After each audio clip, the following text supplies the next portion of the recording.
Magic, according to Aleistercrowley, is the science and art of causing change to occur in conformity with will.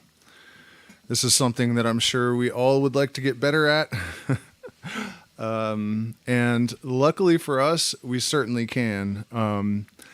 I sometimes hesitate to use the word magic to describe the subject that I use it to describe because it has become sort of, it's kind of antiquated and people associate it with superstition. Oh, there's echo? Is that what you're saying? There's echo on the microphone? There shouldn't be.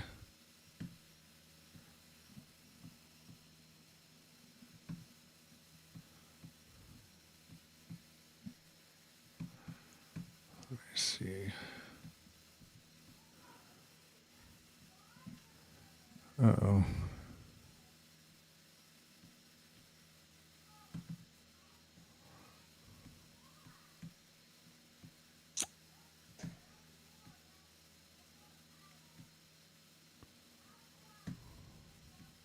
Okay, is that better?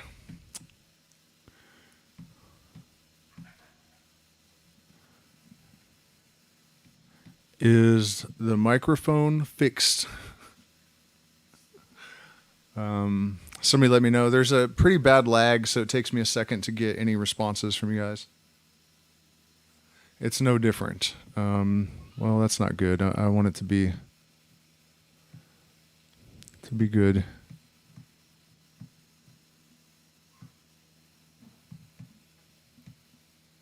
I don't see any reason why there would be any echo. All right. Well, I don't know what that could possibly be, so I'm just going to continue. Yeah. So the science and art of causing change to occur in conformity with will, and it's something that is associated with superstition and, just woo in general. And I don't think that that's necessary or appropriate. And I actually decided that I would speak of this in those terms of magic because I kind of stumbled into it on accident because I realized that there was a lineage of people that thought like I do and that saw the universe like I do way before I existed. And I first noticed it with Aleister Crowley and then the Kabbalion and, on down the line. And when I realized that Crowley's definition, the science and art of causing change to occur in conformity with will, um, really explained a lot of my experiences because I had noticed in my life that there were a lot of uncanny things that happened. And I also noticed that when I did certain things, those uncanny occurrences would increase in intensity and in volume.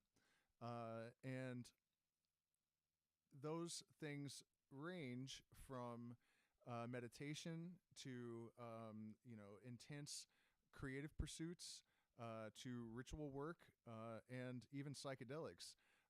A lot of people have noted that after contact with ayahuasca or DMT, for example, they have a lot more synchronistic experiences. And I think I actually have an explanation for that.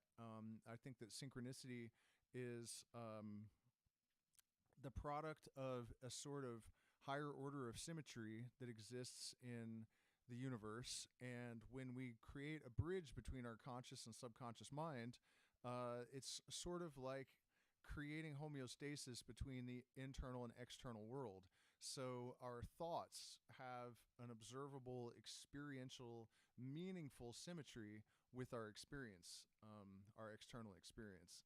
And so that kind of thinking is what the real traditions of magic that come from the Western mystery tradition, which is where I found my allies, I guess, and the ancestors that aren't ancestors. The ontological ancestors, the hermetic. And when I say hermetic, I don't necessarily mean the third century Christian influenced hermeticism. I'm talking about Thoth Hermes, ancient Egypt, the prince, priest, the beast, Ankh and Khonsu, you know, the that school that trickled over into Greece when Pythagoras brought the mysteries to Greece, and then found its way to Europe, where it was basically picked up by Aleistercrowley and then transmitted to the United States by Aldous Huxley. I just made a video about that called, I think, Psychedelic Mystery History, that is probably worth watching if you haven't seen it. And so what I want to talk about in this video, though, is the actual protocol, the things that you can do to create that bridge with the subconscious mind, because that is really the key to sort of manifesting your will. And that's what this is fundamentally about. The whole entire process could basically be explained by saying that, you know, every person has a fundamental will, some kind of fundamental purpose. And it's important that you don't confuse this with like desires. You know, you want a Ferrari. That's not your true will. That might be part of your will, and it's fine to have that. I'm not criticizing that. I'm just saying that that is not true will. Your true will is to be a magician, or your true will is specifically to be a black magician or a white magician, or maybe a healer or an artist or a musician, or you know, any one of a number of different purposes that you can fulfill in the universe. And in order to enhance and accentuate and fully realize the potential that is, you know, the will is a seed of, it is necessary to develop a relationship with the universal mind if you want to fully express your potential. And that can happen through a number of different methods. Plant medicine and psychedelics are an extraordinary tool that anyone that is of sound mind and body should avail themselves of.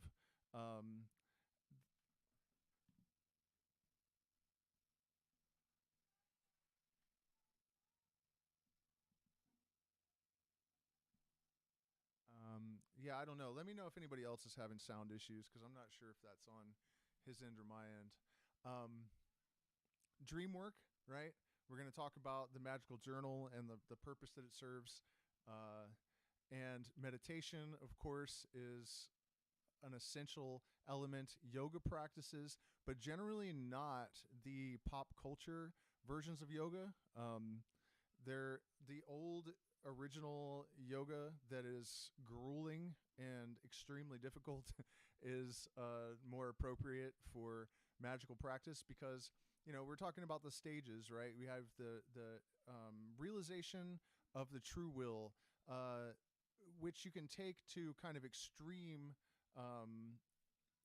degrees and try to actually establish what Aleister Crowley called knowledge and conversation of the holy guardian angel, which requires a period of 6 months of solitude and is not within the reach of most normal people. Although I will at some point make a video about the Abramelin workings in case anyone wants to go that far.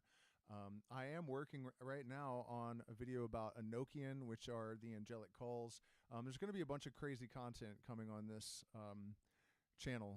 I'm working on, for my 666th video, a video about the number 666, and after that we are doing a scientific explanation of synchronicity from Robert Anton Wilson with commentary by me, and then also Tesla's 369 and the secrets of the symbol of the Philosopher's Stone. So if you're not a subscriber,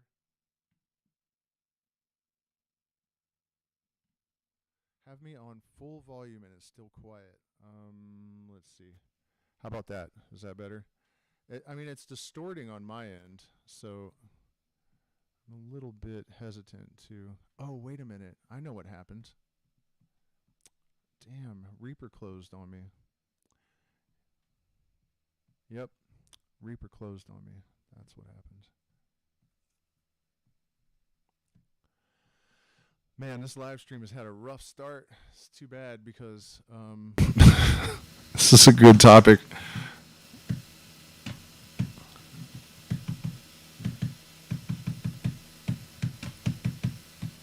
Okay, so that should be better, I think. Is that better? I hope that's better. Let's see. Okay, so that should be louder. Let me turn these headphones off because they're buzzing.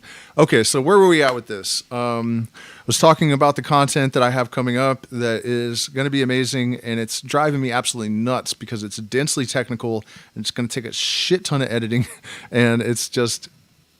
but it's going to be worth it. By the way, though, you guys, I am demonetized, so please do hit up the PayPal or the Zelle or the cryptocurrency address, or join my Patreon to support us. Otherwise, I get nothing for my efforts.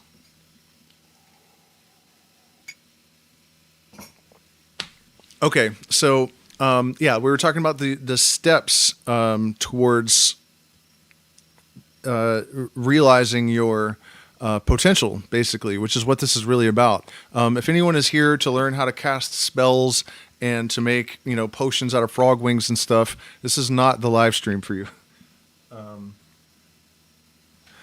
You know what I mean?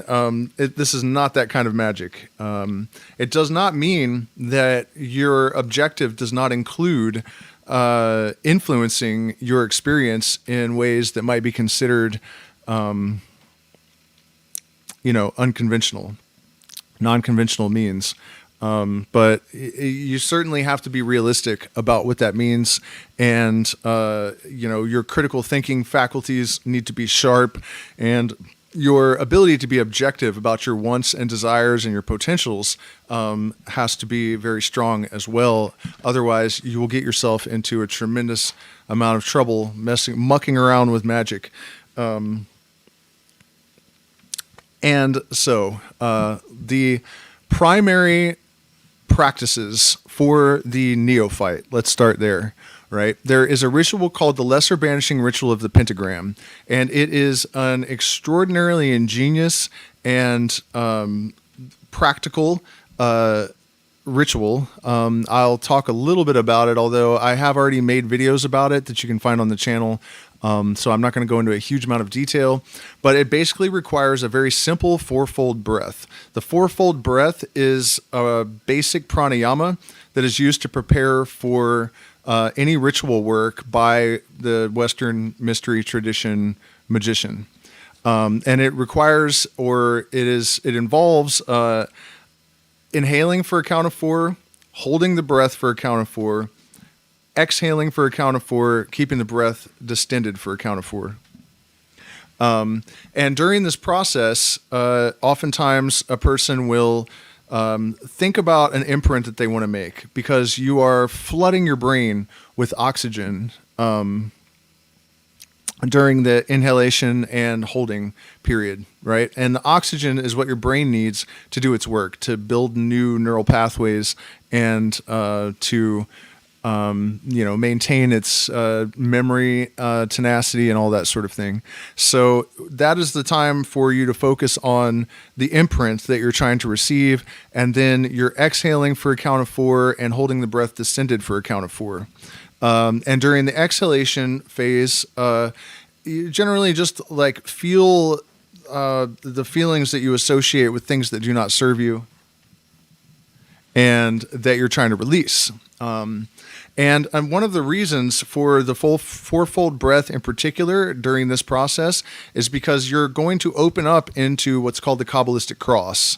So you're actually going to assume the form of a cross. And one of the secrets of the Rosy Cross, or the Rosicrucian cross, is that the cross actually represents an exploded cube. If you unfold a cube, you get a cross. And that actually reveals very simply this real reason that Jesus, the symbol of Jesus on the cross, what that's really about. Everyone is being sacrificed on the exploded cube, the altar of the universe. But the fourfold breath represents a cube, and the cube is extremely stable, and it's also the general shape of the altar. And so you are internalizing the altar. You're becoming the altar. And with your body, you're becoming the universe. And then a practice called rising on the planes, where you are imagining yourself expanding and expanding and expanding and expanding and expanding until you are, you might visualize the house that you're working in, the room that you're working in, getting smaller and smaller and smaller, the town around you getting smaller and smaller and smaller. And then the earth is shrinking and shrinking and shrinking. And then eventually you bust through the veil. I know I said I wasn't going to talk about this in detail, but I guess I am anyways. And so you're busting through the veil. And the veil can be conceived of as the space-time continuum. In the Kabbalistic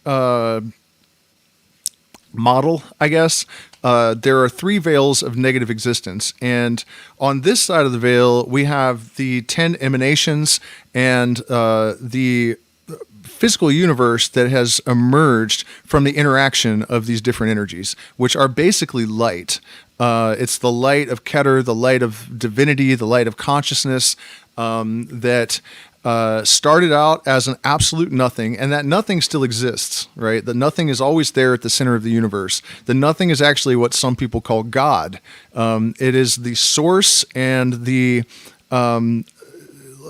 sort of basis, I guess, for the rest of creation, this nothing at the very center of it. And as you move away from the center of this nothingness, it becomes less and less nothing, basically. So there's 3 basically veils of increasingly less nothingness, lesser nothingness, until you actually break through the space-time, and the first Sephirah is there, and this is a sphere called Keter, and Keter is Hebrew for crown, and the crown is basically, when you see a halo, it's a reference to this, but you could also think of it as a connection to the realm of pure consciousness and pure energy. And so back to rising on the planes. So you're doing the 4-fold breath, and your arms are outstretched in the form of the Kabbalistic cross, and you're rising and rising and rising, expanding. You're not just going up, you're expanding. This used to happen to me when I laid in bed a lot. I would just suddenly feel like I was like growing, just expanding in every direction. I don't know if any of you guys have experienced that, but that's what you're going for with this visualization. And then you get larger and larger and larger and larger and larger until you actually have merged with the Godhead. So you have broken through the veil of space-time, and you are no longer microprosopus, you are macroprosopus. You are the atom Cadman. You have merged with the Godhead. That is your goal anyways. In the beginning, you can just do your best to get, as expanded as you possibly can. And depending on your level of skill and practice with visualization, you may not get all the way there, but, just do your best and then start the ritual. And so after that, you perform what's called the Kabbalistic cross. And the idea of this is similar to that of the middle pillar, which is the second ritual that is generally learned in the Western mystery tradition. And by the way, this is practiced twice a day, usually invoking in the morning and banishing at night by all of the different secret societies in the Western world. The Freemasons use this. You're just standing with your arms outstretched as if you're nailed to a cross in the Kabbalistic cross.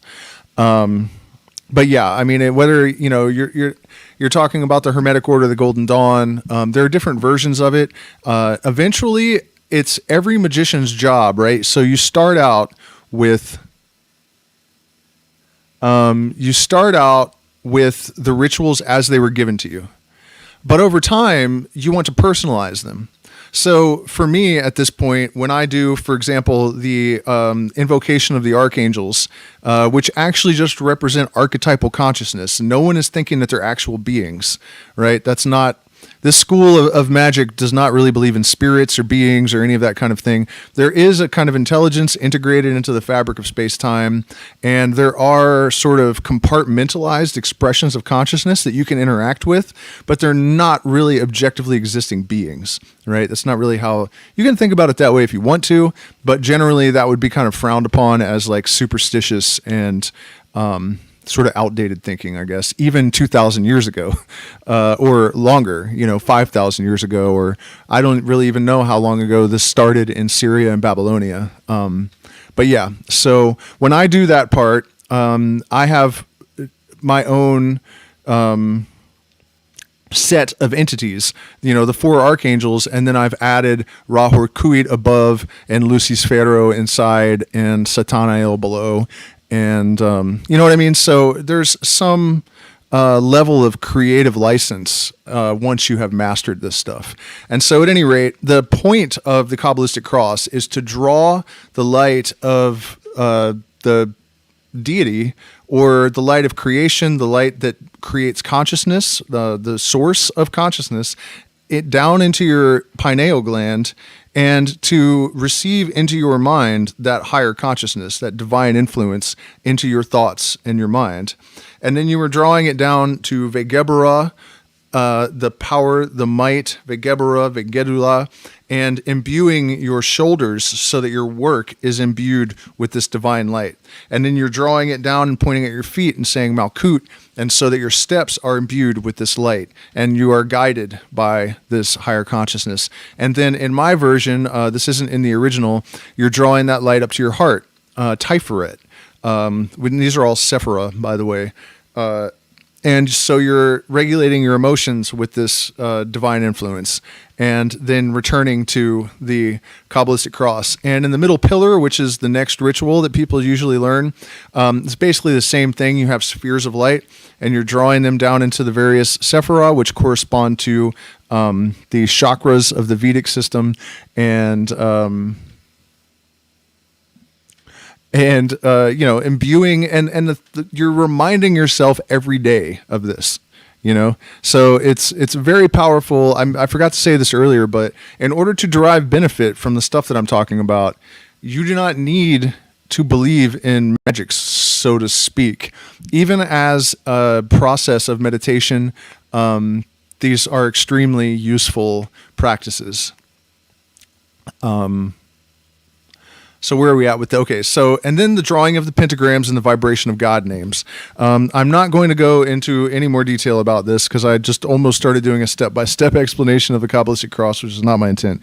But there are 4 fundamental forces in physics. These correspond on another level to the 4 directions.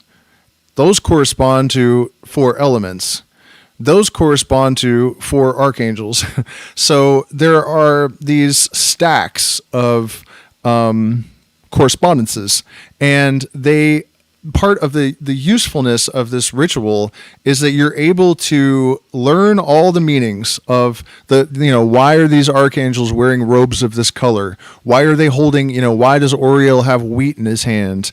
And so there are all of these associations and correspondences. And even though the archangels are associated with a certain direction, and that direction with an element, and that element with one of the 4 fundamental forces of physics, they're not exactly those things. So it gives you the ability to compress a bunch of information or concress them into the language of symbolism so that you're able to organize a lot of information into a small, compact unit. And when you concentrate information is energy. And so you have made these powerful little packets of information energy, and you are organizing them in your universe, right? So when you cast this circle that goes from these 4 points where these pentagrams are drawn, where these archangels will be invoked, and in these directions, that circle, the boundary, represents your universe and the forces that you will allow into your universe, and nothing can enter the circle once you have consecrated it. So it is your universe, and you are the God of that universe. There is no God where I am. You are the God of your universe. There is no higher force in your universe. There is no higher power. There is no pray to God all you want. If you have stage 4 cancer, you're probably still going to die, right? There's no higher power. There just isn't. Look under every rock, look under your couch. Jesus is not there. You will find yourself, though, every time you open your eyes, every time you, wake up, you were there. God is not. Because in, my conception of things and the general feeling of the adepts of the mysteries is that what we think of as God is just kind of a consciousness that is developing just as we are and is integrated into everything. Its mind is the laws of the universe, and its body is the matter in the universe. And so you are co-equal to the Most High God. This finger on, your left pointer finger is not higher than your right pointer finger. They are just parts of a thing, and there's no higher or lower. Your toe is not really higher than your finger. You may find more uses for your finger, but that's not the point. You understand what I'm getting at. An even better analogy would probably be just skin cells, right? If I was able to isolate a single skin cell on my arm, I wouldn't say it's higher than one of the skin cells on my face or whatever, or more powerful. There's no hierarchy. They're just skin cells. And so that's the way it is with consciousness. You are co-equal to the Most High. So there's no groveling in the system. You will not prostrate yourself on the ground before God. You will not fear him and tremble. You will not do any of those things because you are in charge. It is your circle. You are the God of your world, period, end of story. And so your job as a magician is to regulate that universe, that circle that you have created. And the pentagrams are protective symbols, but they also tell energy what to do, basically. So in the morning, you are drawing the pentagram with the point down. A lot of people think that pentagrams are evil, but what it actually symbolizes is the descent of light into matter. And that's pretty amazing because it turns out that matter actually is light in a standing wave. And in the Kabbalistic system, actually, when that light comes down into the body of the universe, the Adam Kadmon, it descends through the different sephirah, and it makes different combinations in these supernals, the triangles, and this is sort of where we get the idea of Trinity, or what the Trinity really is. So the first one is Keter, Chakma, and Bina, or Bina. And so basically what happens is you could think of them as frequencies, right? They're fundamentally made of light, but every time it goes into a different sephirah, the frequency changes a little bit, and it changes because they interact with each other. And so through this process of frequencies interacting, just like music, the light changed and morphed until it became the foundation at the bottom, which is Malkut. Or you could say that the light froze and became matter. Light in a standing wave, right? So it's really obvious that the ancients actually, some ancient mystics actually knew that matter was light in a standing wave, right? I mean, Jesus even said it in the Bible, I am the light. I think he might have said, I am the light of this world, which was actually the people that wrote the Bible, making a very direct reference to the fact that he was just an allegory for the sun, but we digress. And so that's the pentagram with the point down. If I had my stuff set up for this, I would show you guys. But the Kabbalistic diagram, the Kabbalistic tree of life, you can see a pentagram in it pointing down. And so that's what it symbolizes, the descent of consciousness into matter, which is only evil if you are sharing your opinion with the Gnostics that God has trapped you in this world and is actually evil. So if you think of being alive and being in the plane of matter as evil, then sure, okay, a pentagram is evil. But that's what it symbolizes. So in the morning when you're invoking, you draw it with the point down, and that is to bring down whatever energies you associate with the different directions and elements, right? So in the direction of fire, creativity, sexuality, all these things, you're organizing those energies. In the direction of air, it's the intellect. In water, it's the emotions. In the earth, it's fertility and money and all of that kind of stuff. So yeah. And then at night, the other version of the ritual with the point of the pentagram pointing upwards is to symbolize the redintegration of matter matter back into spirit or light. So, and no, I didn't misspeak. It's not reintegration, it's redintegration, which is a somewhat archaic word that means the restoration of a thing to a former state. So it is actually the appropriate word to use. I actually had to look it up because I read it in one of Aleistercrowley's books and I thought that it was a typo. But then I realized that once I read it, that it was actually a very useful word that, is very uncommon. But anyways, redintegration of that light back into its former state, which is just light again. And actually this theory has some support in a couple of different schools of thinking in physics, where we have a quantum loop theory on the one hand, which is the idea that basically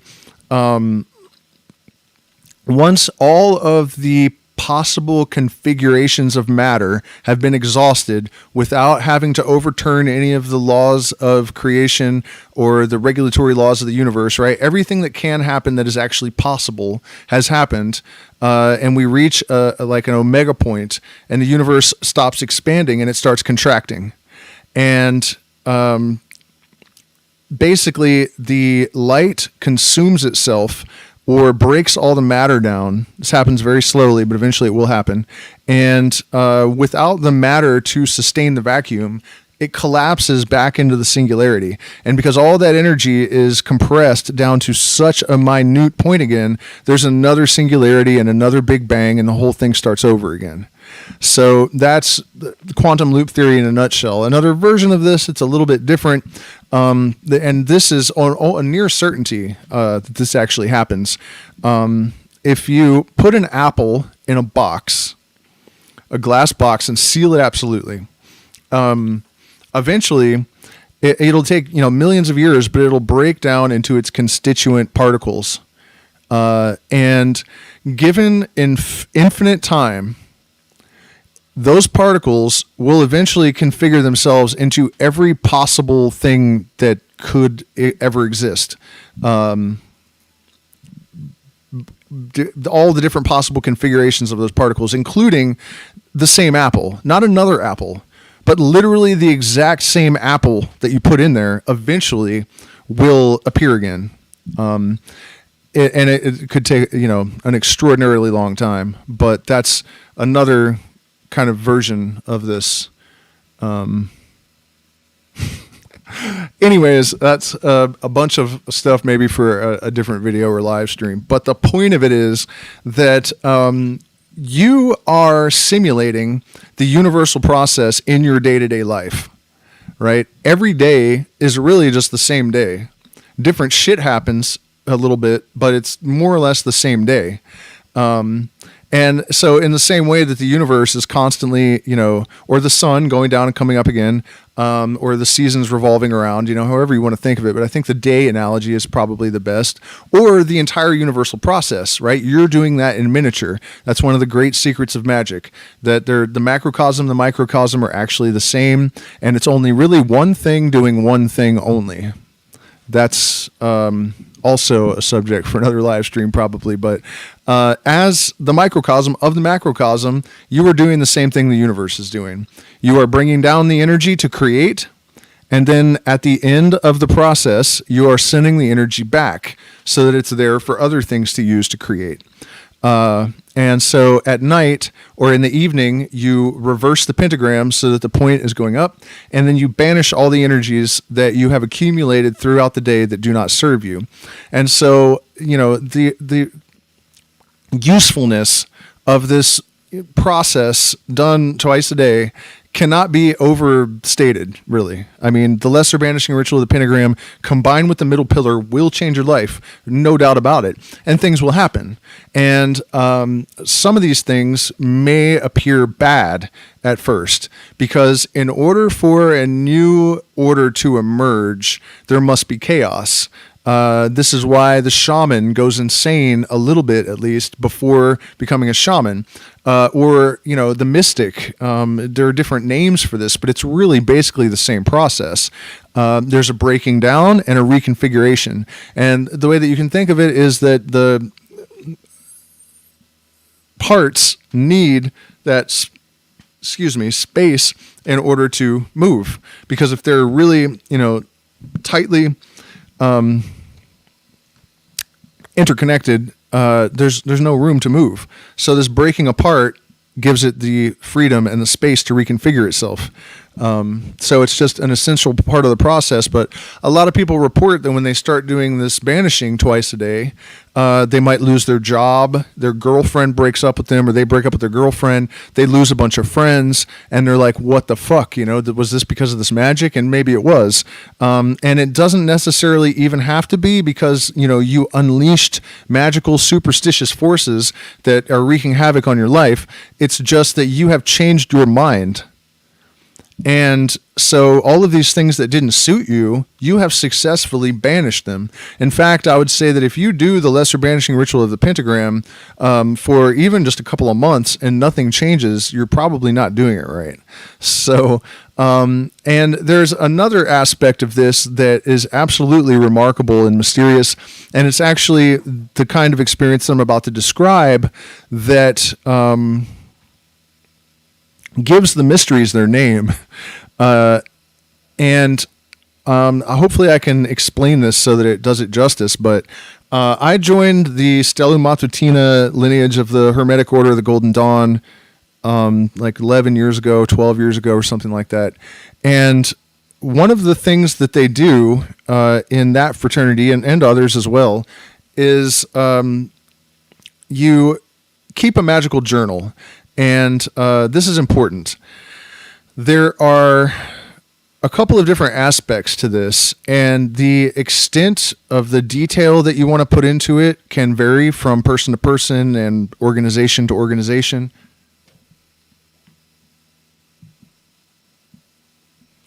Oh, well, Jonah, you can check out my video called Lesser Banishing Ritual of the Pentagram. I go into a lot more detail, so I deliberately didn't explain everything because I just don't think it makes sense for me to go through things that already exist on my channel in too much depth.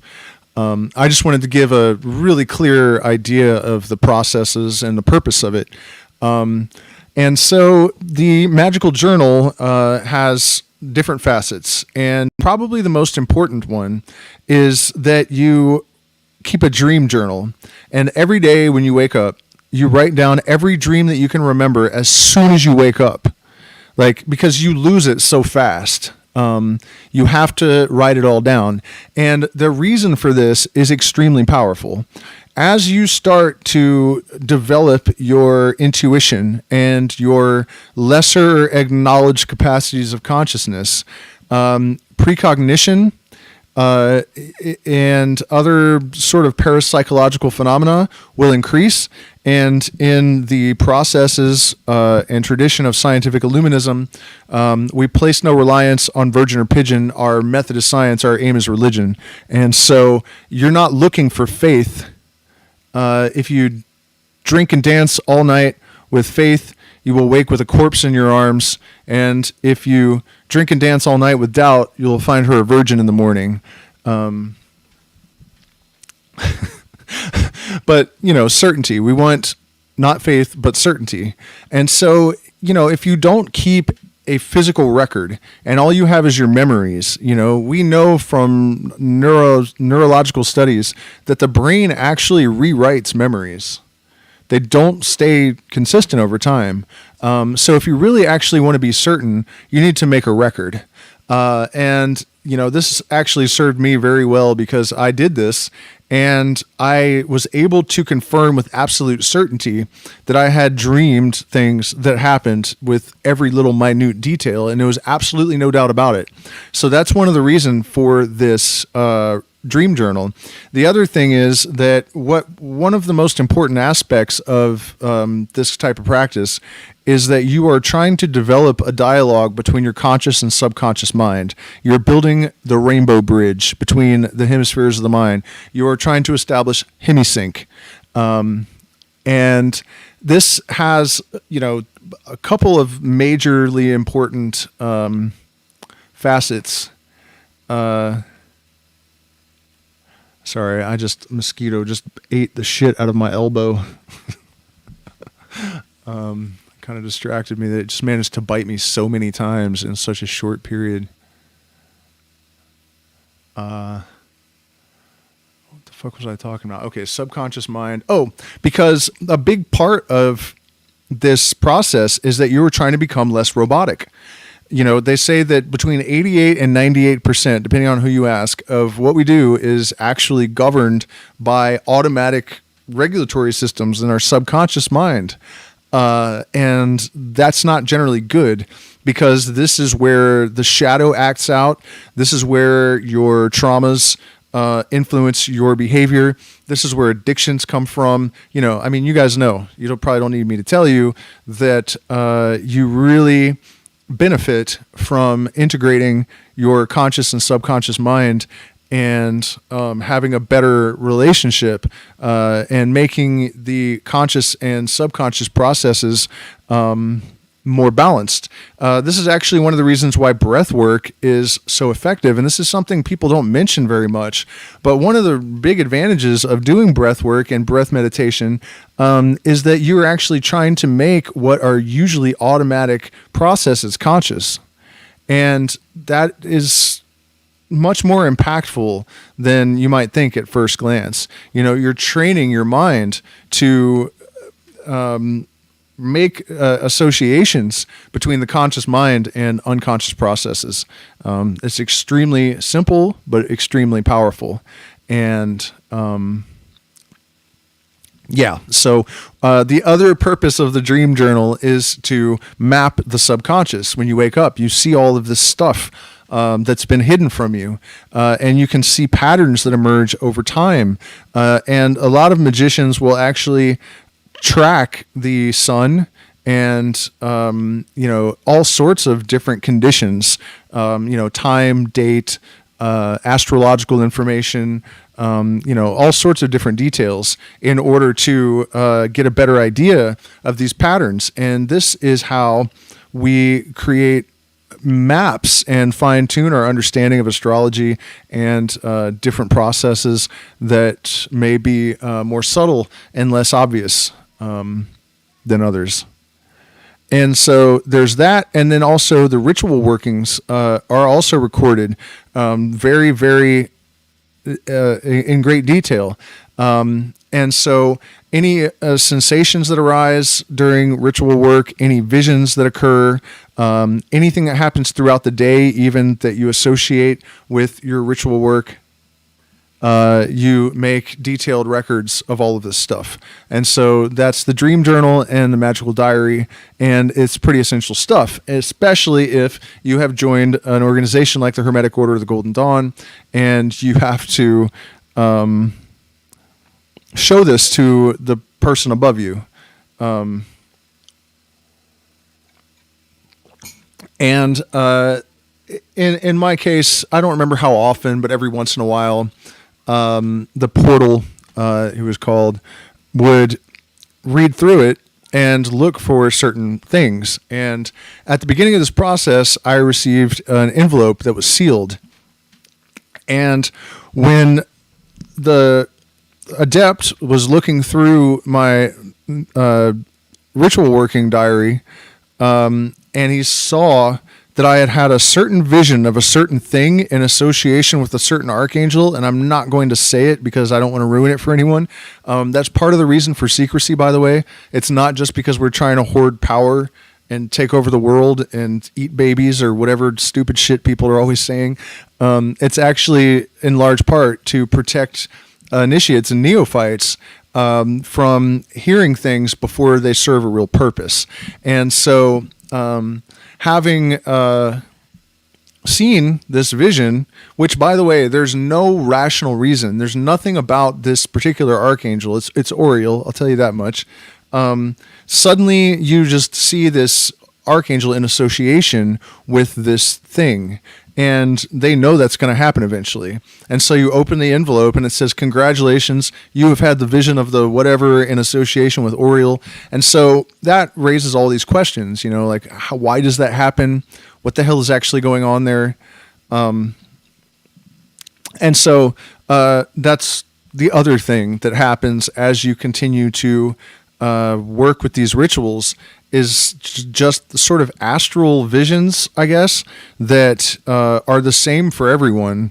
And that's very, very difficult to explain why it would be that as you work through this stuff over time, you will eventually see these visions in association with specific archangels and whatnot. So let's see here. So that's basically the lesser banishing ritual of the pentagram and the magical journal are that's like the fundamental thing that you really, if you are doing this according to the Western mystery tradition, that's basically all you're going to do for the first year. Invoking in the morning, banishing at night, keeping a journal of everything. And then there are, meditations and study of the sciences is essential, but exactly what this curriculum looks like should be determined by the individual. It's determined by the ingenium of the magician. And so, a lot of the specifics of it have to be worked out by the individual, but this actually, the studious aspect of it, the necessity of keeping yourself educated and updated on the sciences, mathematics, geometry, and in our case, in the modern world, genetics and AI and all of this stuff. Your job as a magician really is to help toe the line of consciousness for the human race, right? It's not just about acquiring material goods or having influence over people, which is generally frowned on. That's not what you're using magic for, unless you're a black magician, and that's definitely not advisable. I've also, for what it's worth, I've noticed there are a lot of people on the internet that are trying to paint black magic as if it's something good and positive, and that you can be a black magician and it's somehow like positive and fine, and that's just not realistic. Just isn't. I don't know where that trend came from or what to think of it, but it's weird, and you shouldn't be fooled by it. One of the worst things that can happen to you is that you look around and realize that you're in a black lodge, and worse yet, that you belong there. So...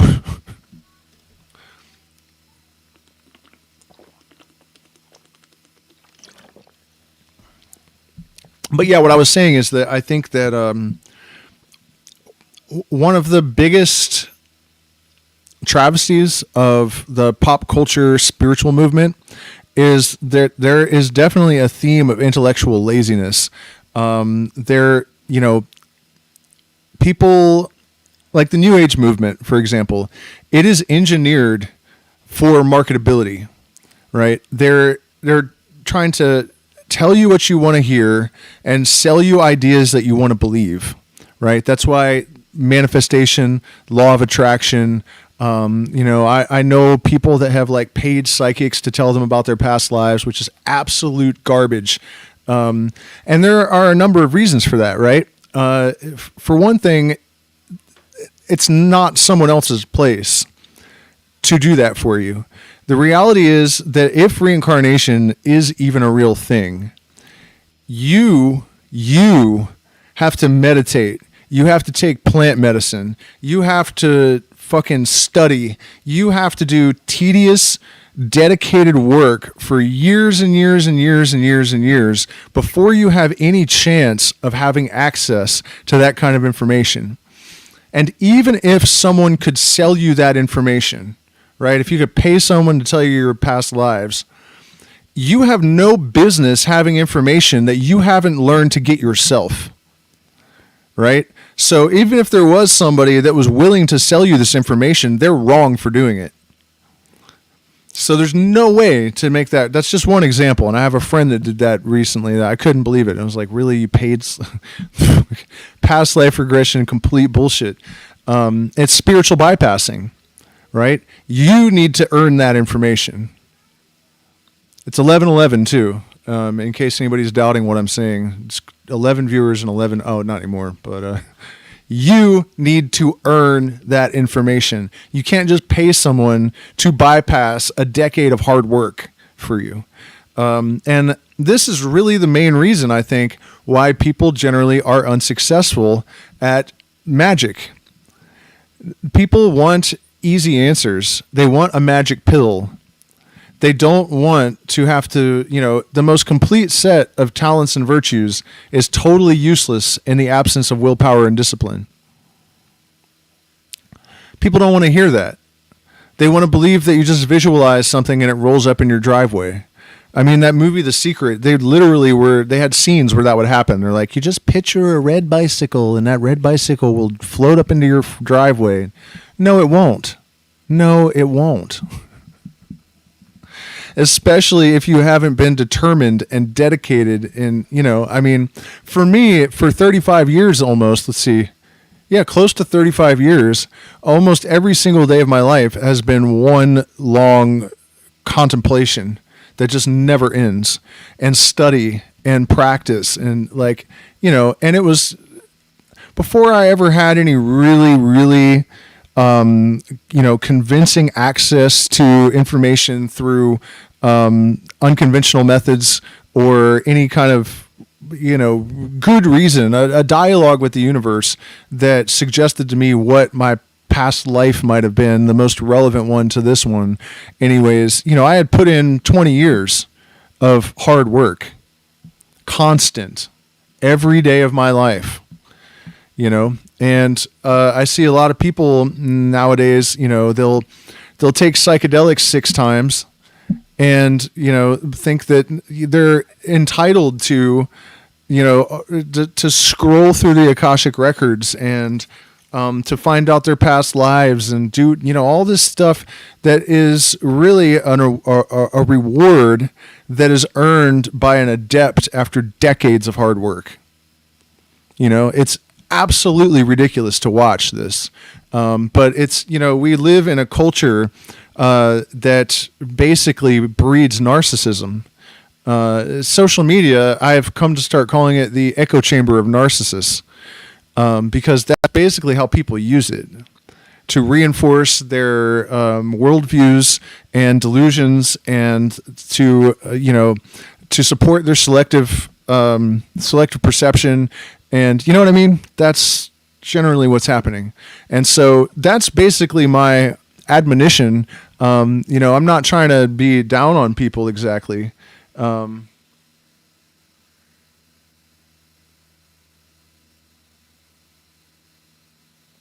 on, Johnny, let me finish this thought and then I will answer you. The reason I'm telling you this is because you will actually get yourself into trouble if you do not develop the wisdom in step with your enthusiasm, right? Too much enthusiasm without enough wisdom, when you're messing around with your consciousness, will get you into trouble. Your ego has to not be dissolved. I think that's actually one of the most terrible misconceptions and bad ideas of pop culture spirituality also. You don't want to dissolve the ego. You want to define the ego, but you want to have a healthy relationship with it. And almost no one coming from our modern culture has that to start. It's possible to develop it. I certainly didn't when I was younger. In fact, mine was probably more out of whack than 90% of the people, I mean, that comes from self-esteem issues and self-confidence issues. And the only way to rebuild that is through, accomplishment. Right. So yeah, it's really important to study psychology and psychoanalysis and Jungian archetypes and critical thinking, developing critical thinking skills, and practicing objectivity and a certain type of detachment, because we have fundamentally lost respect, a sense of respect for the office of the mystic and the shaman. And if you think back to, even in European culture, when in the feudal days, who did the king and queen take counsel with? The fucking magician. You know what I mean? And I think that's actually one of the best pieces of evidence that it's not bullshit.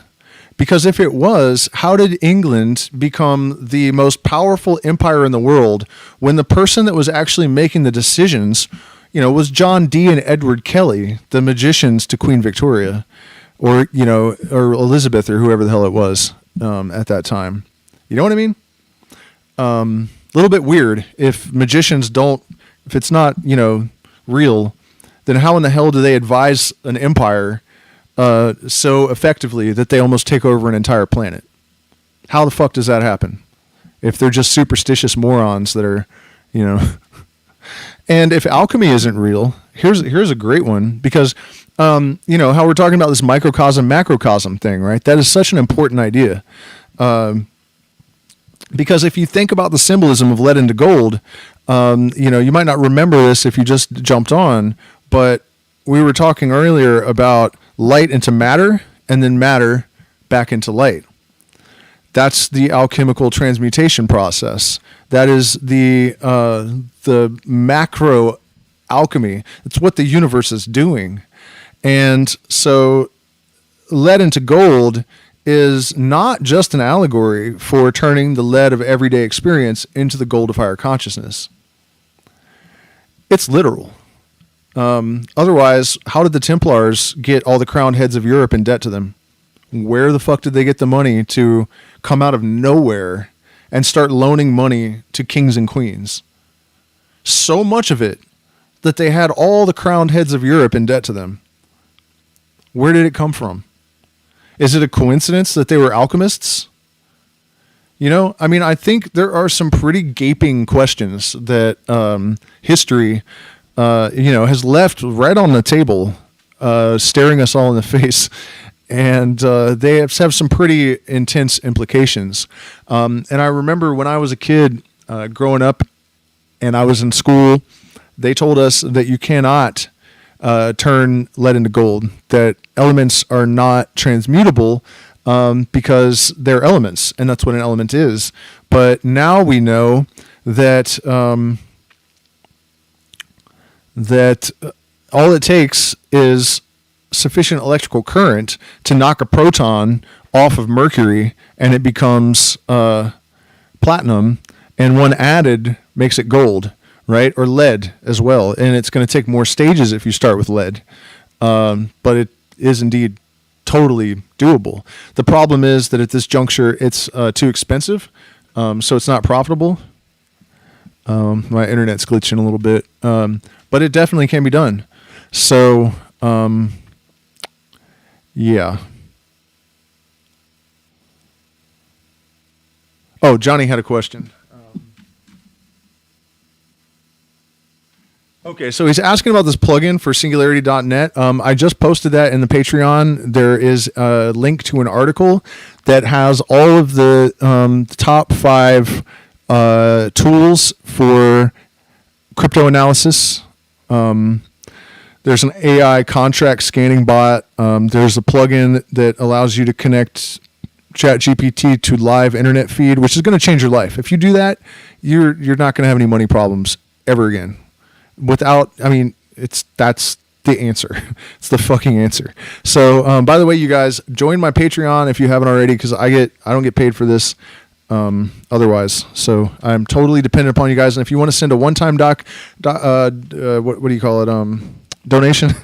I just realized the addresses are not in the chat. So let me fix that just in case anybody's feeling generous, especially because you guys, I am about to put out some serious content this week and it's going to take a ton of time. So I really particularly appreciate, I'll feel a lot better about it while I'm putting in the 40 hours in 2 days this week, compiling information and editing it if somebody has paid me for it. So don't be shy about hooking up the PayPal or the crypto or whatever. I'm almost hesitant to do it, honestly, this week because it's just going to be so much work. This video, these two of the videos that I have in mind are going to be extremely fucking time consuming. So I do appreciate your support. Do it now. I'll turn you into a goddamn mouse with a nail in it if you what was I talking about? Something about alchemy and the transmutation process and electricity. Oh, all things that would have been available to the Knights Templar. You know, it's just electricity. And in case you doubt that that's what they were actually doing, I have been doing commentary to this book here, which is called Morals and Dogma. In the front page here, it has this stamp. I don't know if you guys can see that because I don't have a live feed exactly.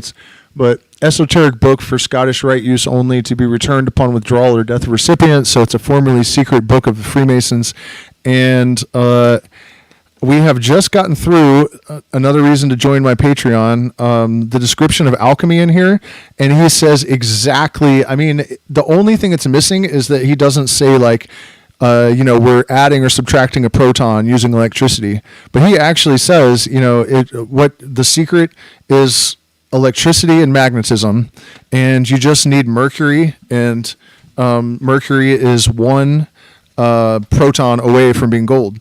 And think about this. The planet Mercury is the closest to what? The sun. Gold is literally a symbol of the sun and a symbol of our consciousness, because one of the great secrets of initiates of all traditions, really, as far as I can tell, everywhere, everybody knows this, all of the real ones. Our consciousness is created by light. It emanates from light. Where do we get light from on this planet? The sun. What is the Latin name for the sun? S-O-L. So you, like you, put you in the sun, and it's soul. So soul plus you, soul. You couldn't really spell this shit out more plainly for people, right? So gold represents higher consciousness, and not just because it is the material, metaphor for the sun, but because it also doesn't corrode like higher consciousness. Once you have firmly established yourself in higher consciousness, it will not corrode. And so Mercury, the planet, is right next to the sun, because the real scripture is written large upon the land for those who have eyes to see it. And that sort of allegory exists in the universe as the universal mind's, it's not really its way of communicating with us. It just sort of, because the whole thing is sort of made of consciousness, it's they're all models of the one thing, the immaterial and the material are reflections of each other, and the microcosm reflects the macrocosm. And I think that it's because deep within every person, there is knowledge of how this all works. And so back when we were naming the planets and naming the metal Mercury, you know what I mean? There was this intuitive thing in us that caused us to attribute those names to things, because there's no fucking way that's a coincidence. You know what I mean? Yeah. And then, we could go down this rabbit hole even further, because Mercury, as in the sense of Hermes, the psychopomp that brings people to the land of the dead, they put Mercury in moats around the pharaohs, some of them, but also the Aztecs did it. Like these moats of Mercury, physical Mercury, but to act as the non-physical Mercury. It's not even their myth. You know what I mean? They don't call it Mercury, the Egyptians or the Aztecs, but they still, that substance, right, is still somehow connected to this idea. It's really just extraordinary. And, what I'm describing right now, this is the elixir of the wise. This is the philosopher's stone. This is the language of the universal mind. And learning to see these things without projecting and creating them where they don't actually exist is, one of the fundamental skills that you have to develop to really be good at metaphysics and magic, I suppose. So, do you guys got any questions too? Nobody's said much in the chat. 11. We've had 11 viewers and 11 likes for most of the stream too, which is our next topic, because it's really, really important to understand the language of symbolism.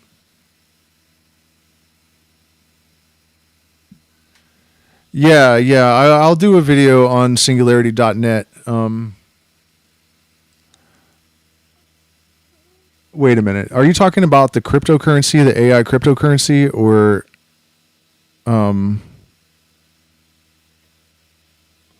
the singularity like the Big Bang? But anyways, 1111 is a glyph of symmetry. And that is what causes or how symmetry arises. There's another. Let me see if I still have this up. I don't remember the. Wait till you guys hear the video I'm going to do on the number 36 though. 3, 6, and 9 really. That's going to be some interesting shit. Oh, here it is. Isomorphism, synchronicity, isomorphism, and the implicate order is going to be one of the 3 videos that I have on deck.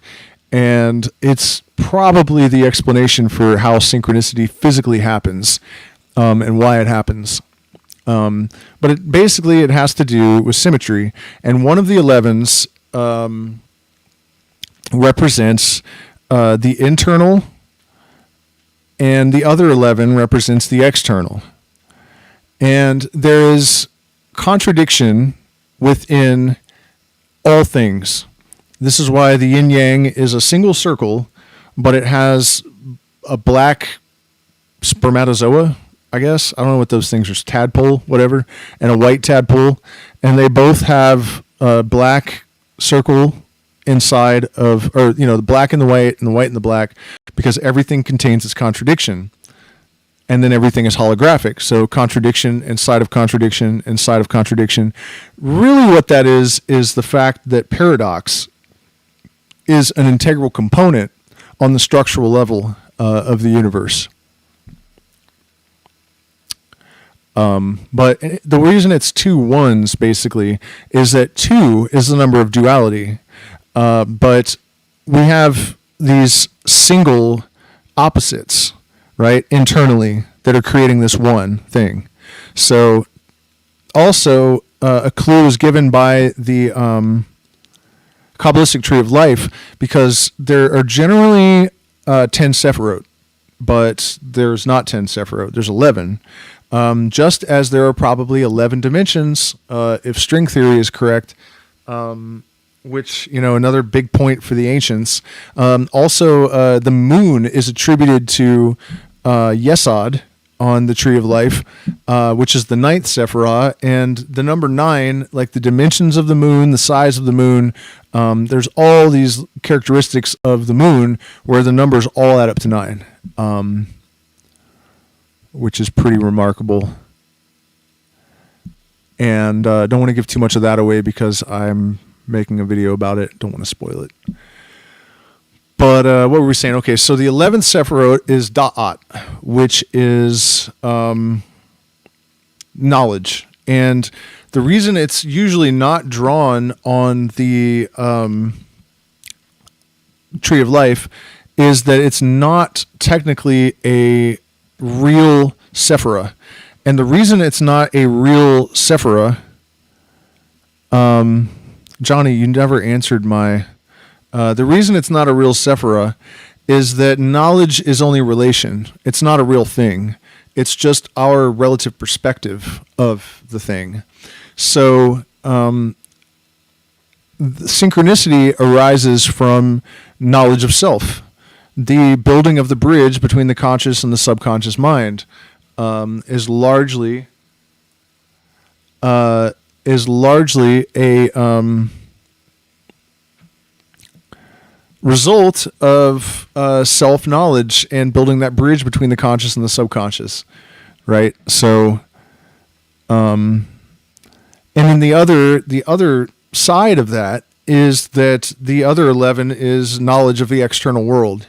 And it is through this balanced pursuit of knowledge of your internal being, your interior world, and the external world that you develop this consciousness where synchronicity arises. So that is a big part of most of the explanation for 1111, what it actually means, and why it's associated with synchronicity.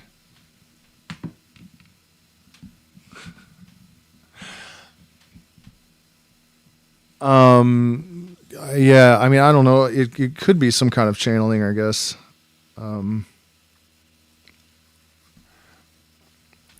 I don't know what I think of channeling. You know, I think that most channeled material that I've encountered does not impress me. It just seems like any human being could just write it all down. There's no reason to believe that it's channeled, with the exception of parts of the Book of the Law, which actually are so difficult to dismiss that professional skeptics, it's the only writings that professional skeptics routinely have looked at it and said, maybe, because usually they're like, no, this is dumb. Like, you know, Nostradamus and Edgar Cayce and all that stuff gets dismissed by those guys. But the Book of the Law, particularly the introduction, they're like, huh, that's fucked up. So if you haven't read that and you don't know what I'm talking about, you definitely should. But you have to read the introduction to the Book of the Law. By the way, if you're going to tackle that, I would recommend going to hermetic.com. And man, I've really only been talking for an hour and 15 minutes. It seems infinitely longer than that. Oh yeah, hermetic.com, and the magical and philosophical commentaries are really helpful. The Book of the Law can seem like a bunch of gibberish without them. So yeah, well, you know, it just, I spent a lot of time back in the day looking at allegedly channeled material, and most of it just sounded like the Kabbalion, or, you know, something that was, oh,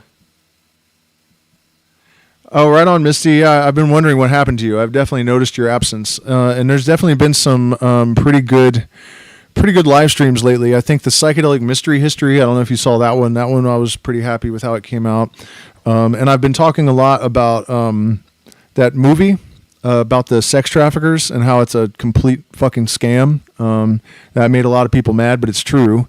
Of course, I hate sex traffickers, and I want them all to go to prison and the kids to all get help and stuff. So that's how people react. Like, I guess right-leaning people, they're just like, you Marxist, you support pedophiles because you're telling the truth about this guy. You know, why don't you just shut up and let him scam everyone? They create a bunch of hate and division.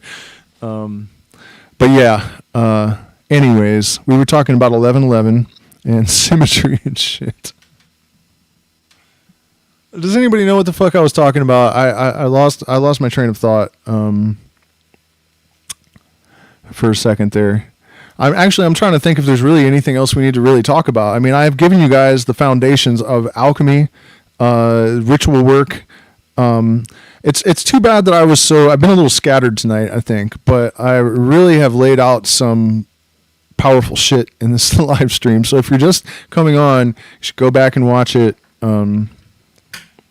And do click the like button and send me millions of dollars, millions and billions and trillions of dollars.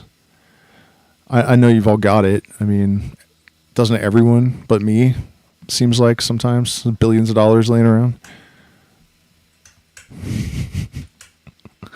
If I just had a big enough generator and a lot of mercury, I could just add a proton and turn it all into gold, and it just wouldn't even be a problem. Oh, did I finish? Yeah, I did talk about how this Morals and Dogma has instructions, old instructions for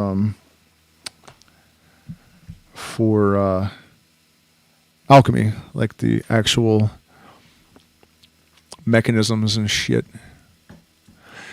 Yeah, I don't know, you guys. I feel like I've beat the subject to death. I don't really know if there's anything left, unless you guys have questions that you would like me to attempt to answer.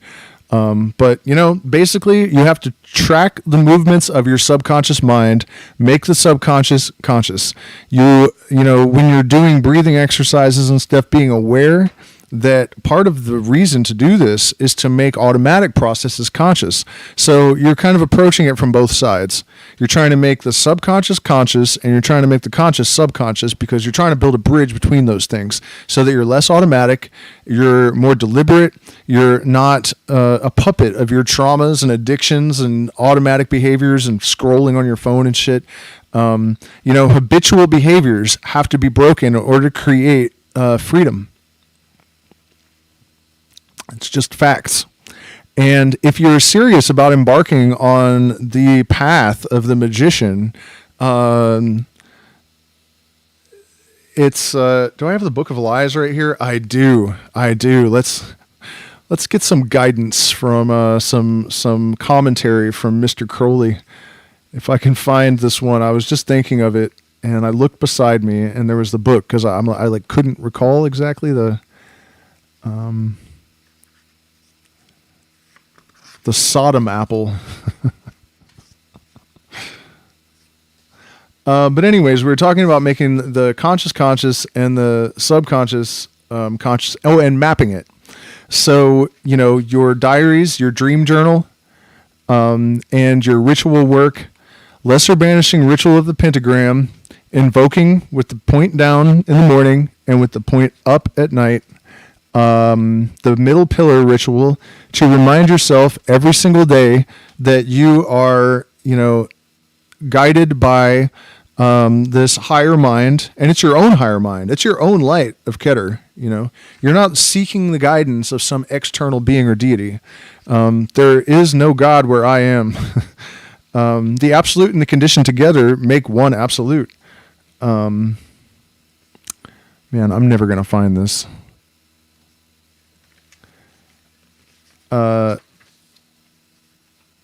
And then, studies of the sciences are an integral part of this, because the spiritual informs us of the physical informs us of the spiritual. And so we study both.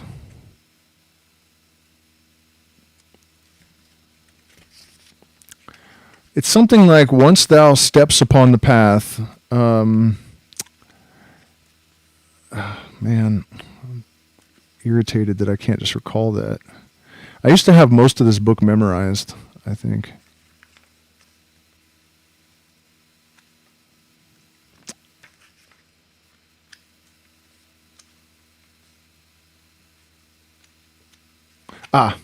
Sodom apples. Oh, no, that's not it. Damn it.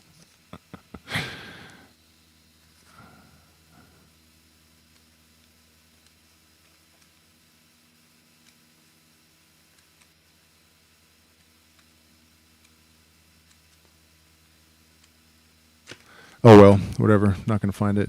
All right, so I was giving a synopsis of the live stream, right? So, yep, that ritual work and yoga. We didn't talk about yoga. And this isn't the type of yoga that you see soccer moms doing after work or whatever. It's just stillness. The dragon, where you are seated in a chair, you are trying to establish absolute rigidity. So you are able to, in order to move from the lowest grade of Aleister Crowley's secret society, the SS or the Silver Star, the Argentium Astrum, you have to sit in the dragon position, which is just knees together in a chair, completely stiff and still, with a saucer full of water on your head for an hour without spilling a single drop. And yoga actually means union, and there's a clue to your actual goal with the yogic practice there. But the real benefit of it and the real necessity of it is that as you are accruing greater freedom, as you are accruing greater power, if you do not have rigidity, if you do not have willpower and discipline, you are only going to get yourself into trouble. So there's no point. And I made this mistake huge when I was younger.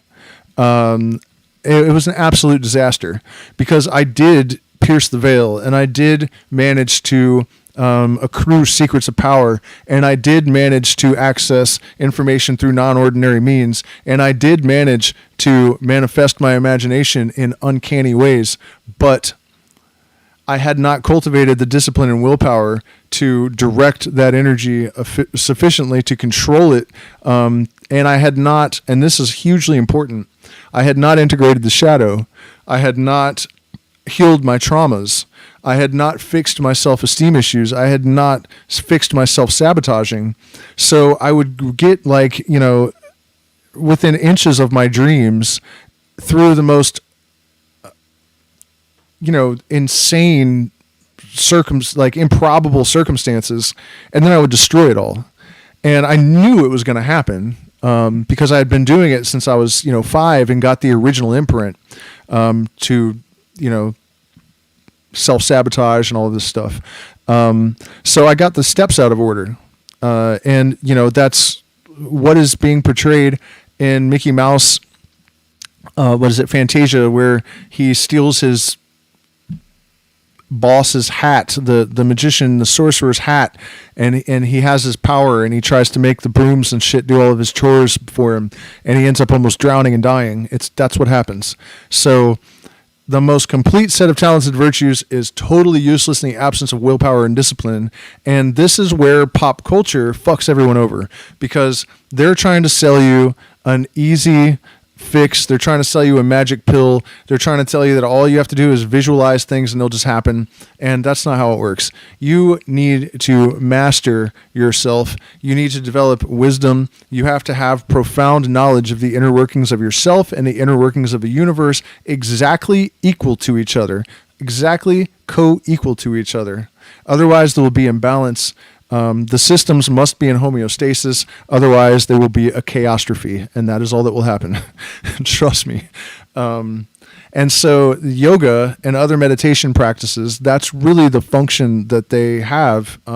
You must develop willpower and discipline and self-control.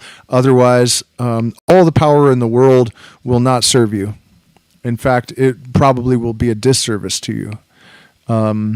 And, of course, addictions, it goes without saying that you must remove them, all of them. If you do anything habitually, you are not the master of yourself. And the fourfold breath that we talked about earlier is actually as powerful as Ibogaine for removing addictions. I quit smoking after having smoked since I was 9 years old in about 2 hours.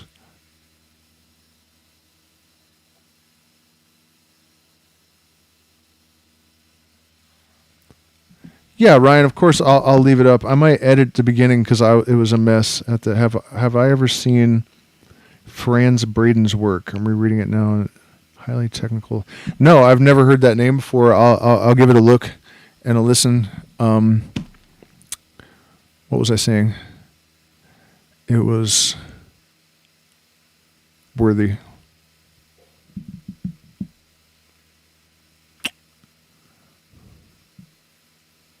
Damn. Hold on a second. I can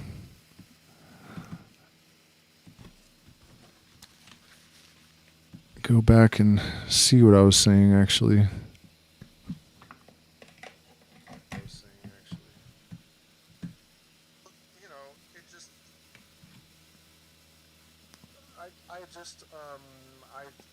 I spent a lot of time back in the day looking at allegedly channeled material where that part of the reason to do this is to make automatic processes conscious. So you're kind of approaching it from both sides. The sciences are, and yoga actually means, fantasia, where willpower and discipline and self-control. Otherwise, all the power in the world. Yeah, that's what I thought. Just talking about how, if you, access all of this power, and you're not. Here's something I haven't mentioned that is absolutely essential. Actually, you are not trying to overcome the laws of nature when you are engaging in magical practices. That's one of the big mistakes getting rid of addiction, habits and addiction. That's quitting smoking. That's what I was saying. I used 100 micrograms of LSD because it catalyzes neurogenesis. So 100 to 1,000 times as much neurogenesis as there would be otherwise. And neuroplasticity, which is the brain's ability to reconfigure itself and learn and change patterns and stuff. So you don't want to take a dose that's overwhelming. For obvious reasons, you need to be able to focus and control what's happening in your brain. But I used the fourfold breath, pranayama, and when I was inhaling, I was, focusing on the imprint that I wanted to make, which was don't smoke anymore. And when I was exhaling, I was sort of allowing myself to feel the kind of feelings that you would associate with addiction, sort of trauma and just negativity, and even kind of picturing like blowing out like black, like evil, aura looking sort of energy. And I did that for maybe an hour and a half. I hadn't even slept that night either. It was like 10 o'clock in the morning. I didn't sleep a wink the night before. And the next day I forgot that I was a smoker until I stuck my hand in my pocket and found my pouch of tobacco. And I was like, whoa, shit, I smoke. I did smoke. And that was years ago. So, you really have no excuses at this point, because that's, we have the technology and the techniques at this point. Psilocybin studies have established beyond a shadow of a doubt that psilocybin is 85% more effective than conventional forms of addiction cessation. So put that in your pipe and smoke it. Pranayama, without even, if you're somehow opposed to psychedelics or predisposed to mental illness or whatever, you can do the pranayama without it. And it's not just for drug addictions or it could be sex addiction. It could be phone. It could be even not any, no addiction at all, that you're just trying to create an imprint and etch something into your brain. Pranayama is an excellent tool for that. So freeing ourselves from addiction. And there was something else that I thought about right when she reminded me. Oh no. Oh, you are not trying to overcome natural law with magical practice. You are trying to use them to elevate yourself to the extent that it almost appears that you are overcoming natural law. And this is another reason why people tend to give up on this kind of thing so often. They try to do things that are impossible. A lot of people that end up like abject atheists, the reason that they come to that conclusion is that they ask God to do impossible shit. And that's not going to happen. It can't happen. The laws of this dualistic plane of existence are as they are because they have to be as they are, or it wouldn't work. That's what justice really is. Just is. The laws are not just because they are his laws. They're his laws because they are just. Not meaning fair, but the laws of the universe are as they are because they have to be. They're predicated on, the rules and reasoning that they are because they have to be. And so if you were to convince the deity to overturn any portion of those laws, even for a nanosecond, the universe would come apart at the seams. It can't happen. Even if the deity is capable of suspending them, he couldn't do it. She, it, whatever, it couldn't do it because it would destroy the fucking universe. So, you know what I mean? Like, that's not what magic is for. That's not what prayer is for. You are learning to work within the confines, within the parameters that are set by the laws of nature and laws of creation. You're not trying to do anything impossible. So that's a good thing to keep in mind, because what happens to a lot of people, the ego inflation stage, and this is really common with men, it's almost the rule that men are going to, at some point, mistake themselves for... And it's not that they're wrong exactly, because the way that I understand it, the consciousness that we would call God basically exploded into all these splinters and fragments, and now we are those fragments on a journey of self-discovery on the personal or micro level and on the universal or macro scale, right? So that's why humanity puts, except for the ridiculous amount of money we spend on war, we put an absolute fortune into figuring out the universe, the biology of all the animals, the minerals, the, fucking physics of it. You know what I mean? And then the charge of all the great philosophers has always been know thyself, right? I saw that Moniker redacted a message.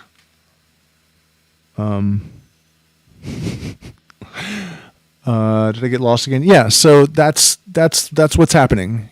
We are those fragments figuring itself out.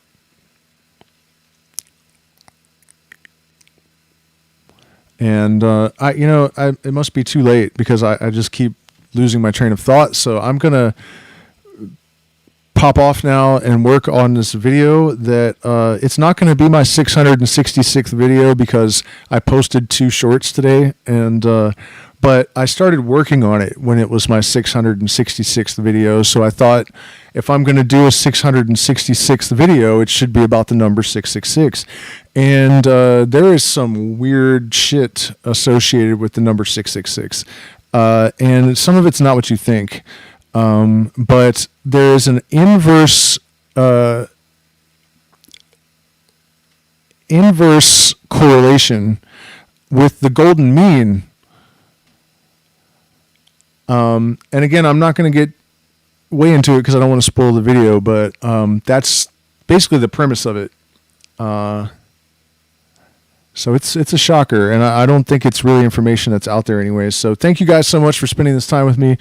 If you missed the beginning of this video, go to the middle or something, because it probably didn't really pick up and get cohesive until the middle. But do please hit the like button, share, subscribe, support me on Patreon, or one of the methods that I actually never put in the chat, but you can find it in the description of the video if you're inclined to support creators. We appreciate it. And good night, and I will see you guys again very soon.